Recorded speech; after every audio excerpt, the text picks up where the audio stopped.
So there's the 3115 in its new treadle base with its new top on it, and I'll show you some quilting on it.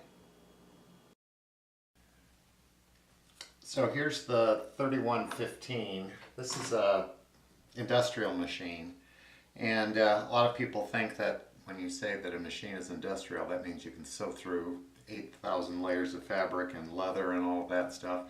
This machine was really not meant for that kind of heavy work. Sometimes they'll refer to this as a tailor machine. So it's primarily used for construction of garments, but I'm going to use it for quilting. It's bigger. The space between the needle and the column is about a little over 10.5 inches, I think. So I've got a bigger area to sew in, and that's the main reason that I bought it. But it's very much like a Singer 15 and a bigger size. The difference being that this is high shank and a few other differences, but the same bobbin class and different needles. The needles are an industrial kind of needle that's doesn't have a flat side, so it's a little harder to set the needle. Anyway, I did a sort of a meandering line across the fabric, and I'm just kind of quilting it into a giant feather. I have my Teflon quilting mat down on the surface that helps to have it slide better. These old machines, you cannot drop the feed dogs, so you need to be able to reduce the drag, and this helps with that. If you set your feed dogs at 0, that also helps. This is a Juki brand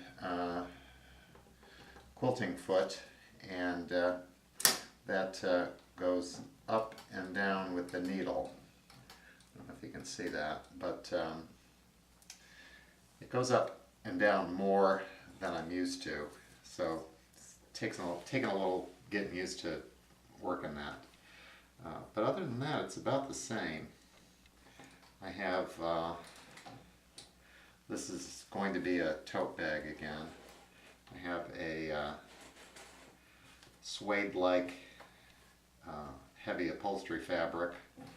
I have cotton quilt fabric for the backing, polyester batting, and this machine is in a treadle. It's a long story behind that, but I decided I wanted to have a bigger machine, and I saw this machine for sale, and I thought, well, that's a great deal. And I got the machine, and I had to put a lot of money into parts because, you know, I wanted to buy a cheap one, and it turned out that I needed to replace several of the parts. I needed new bobbin cases. I needed a new tension mechanism in the front. I needed to replace the shuttle race on the inside. Anyway, so I got it to working, and then I decided that I needed to have a base for it.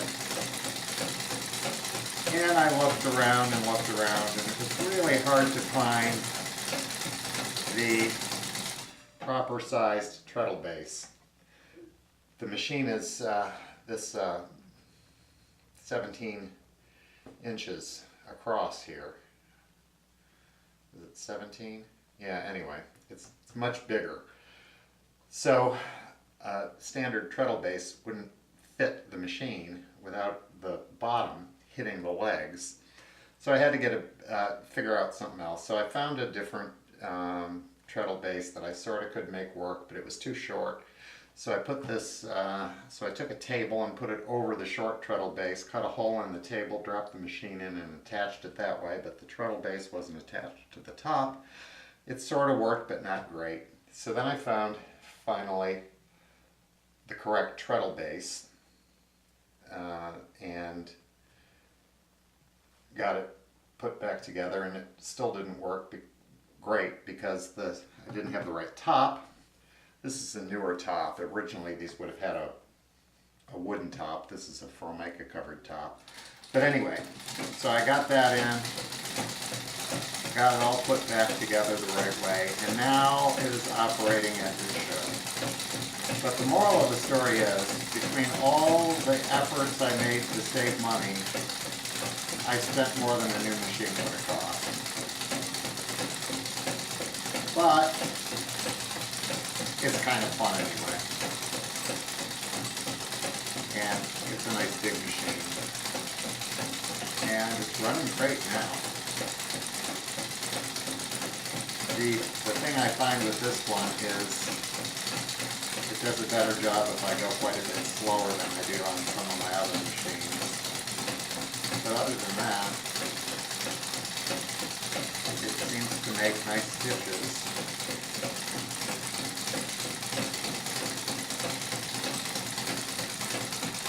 Using a 40 weight cotton thread,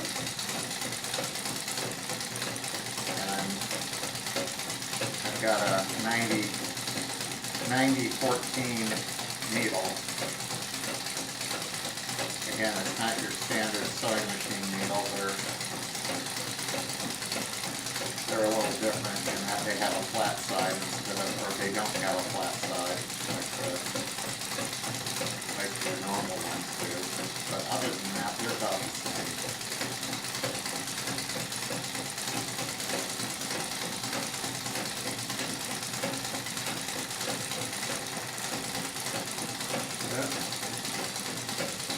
I went too fast in that little spot right there, and I skipped a couple of stitches. So I'm going to try to sew back over it so nobody will notice. Every machine is a little different, and so it always takes me some time to learn to adjust my speed.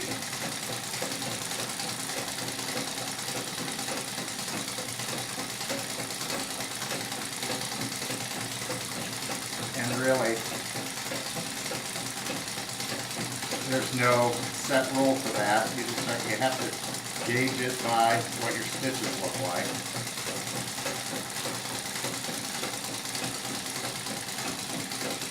If you start skipping stitches, it's a pretty good indication that you're going too fast.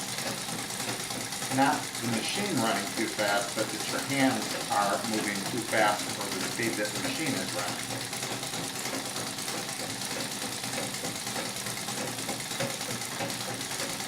Since this machine is in a treadle, it goes pretty slow. Now, I am fairly certain that I could go a lot faster, but I don't want to wear my legs out. If I wanted to make it a super fast machine, I would buy a motor for it.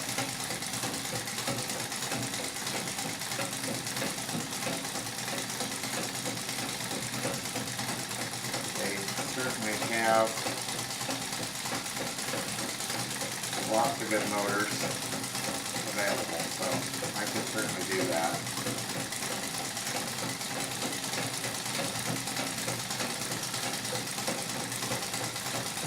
Anyway, I guess the point is,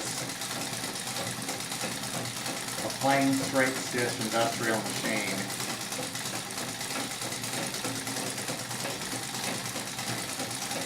can do a pretty good job of quilting. And this is straight stitch only. Feed dogs don't drop. It doesn't even have a reverse. So there is nothing fancy here, but the free motion quilting is really not too bad.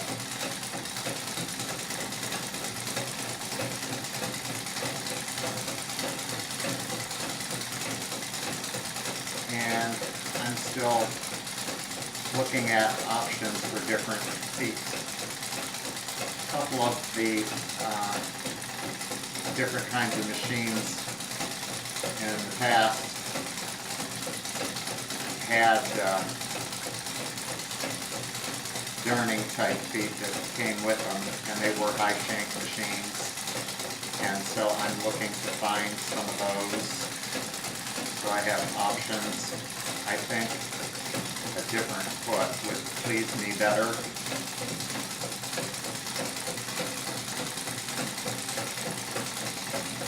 Because the way this thing jumps is not easy to deal with for me. The faster I go, the less I can tell that it's hopping. So if you get it into, the high speed that it's supposed to go at, you hardly notice that it's hopping. I just don't know if I want to go that fast. And I guess maybe I treadle with one foot, so maybe if I learn how to do it with two, I could feel a little less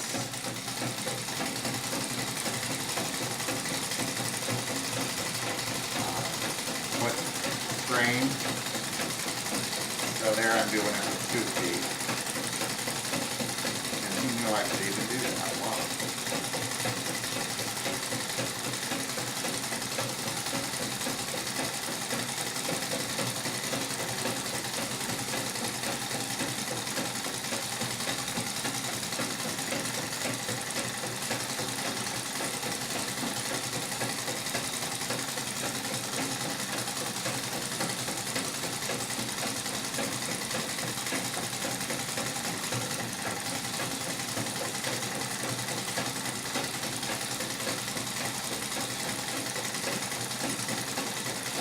That does make it a little easier.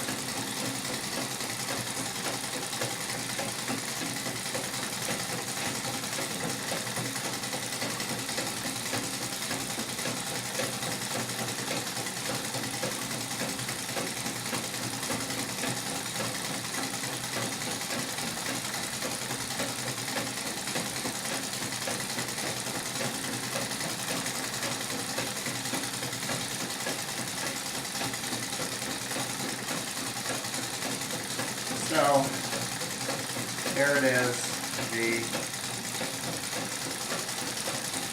Singer 3115 commercial machine used in a treadle to do free motion quilting.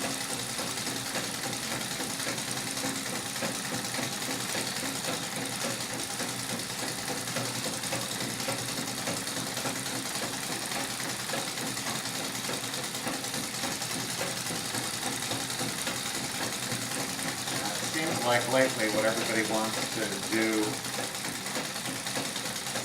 is ruler work.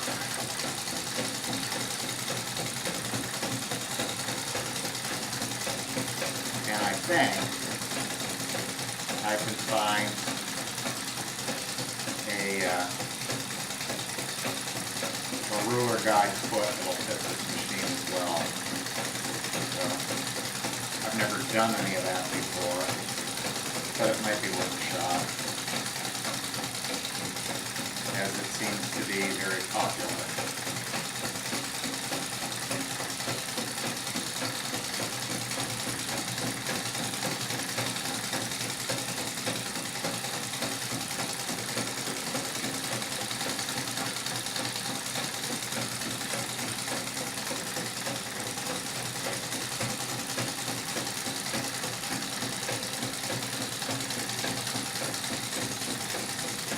Although I'm not worried about really what's too horribly popular. I quilt what I like, so we'll see.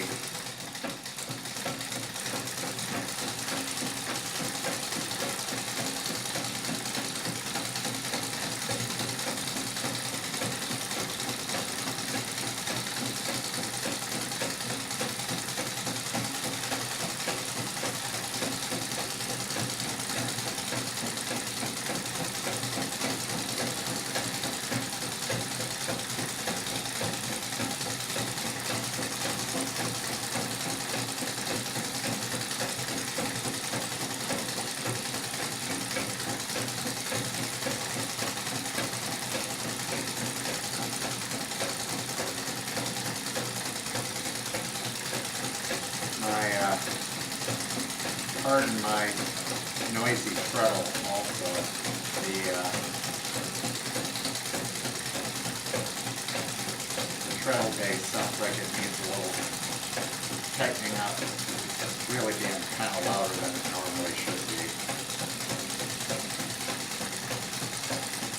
As with anything in my house, the crooked floors make anything sitting level almost impossible, so it may just be that I need to level it up.